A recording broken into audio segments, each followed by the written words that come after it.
The conversation about race in America has seen increased public awareness over the last year, but an often overlooked aspect of this is how the proliferation of suburbs has historically and currently been linked to racism. This part of this series is the one that I'm least qualified to talk about and would love to discuss further with you. Centuries worth of intentional discriminatory policies has led to the inequities we see today. This video is going to come to you in two parts. First, we're going to take a look at automobiles, and second, we're going to take a look at housing policy. Thank you for watching this video.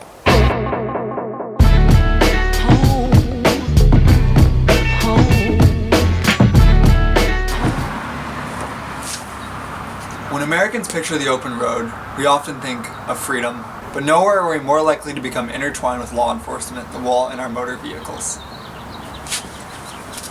Police budgets have increased in step with the rise of the automobile and led Americans to accept and expect pervasive police presence in our everyday lives.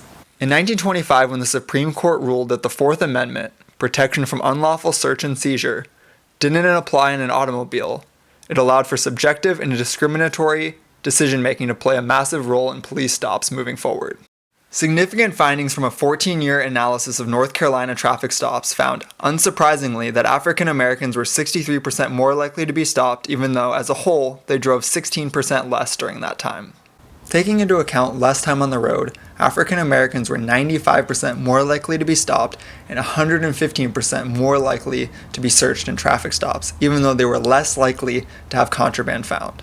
I think it's important to pause on these numbers and realize this is more than just statistics. This is discriminatory actions that have led to individuals' lives being affected monetarily, socially, and in a variety of other factors.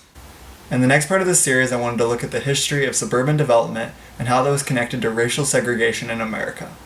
The number of state-sanctioned discriminatory housing policies that affected America throughout the 20th century are so vast that it's impossible to really even begin to figure out where to start talking about it. We could talk about the interstate highway system and how it decided to plow mostly through black and brown communities, wrecking the fabric and forcing people to move. We could talk about the first African Americans moving into all-white neighborhoods, getting bricks thrown through their windows and their belongings getting thrown outside and set on fire. We could talk about how police often turned a blind eye, and more often than that, we're the ones instigating these rallies.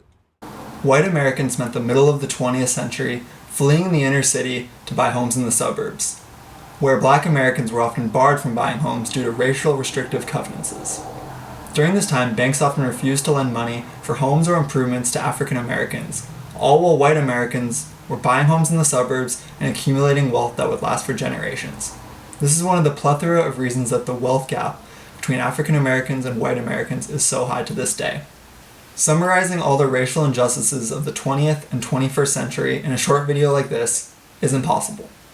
I'm no expert on these topics, but after learning a little bit about them, I felt like it was imperative to share it with all of you.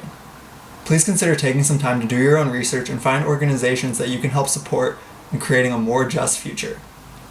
Thank you so much for taking the time to watch this video and the whole series. I can't thank you enough, and I hope you have a wonderful, beautiful day.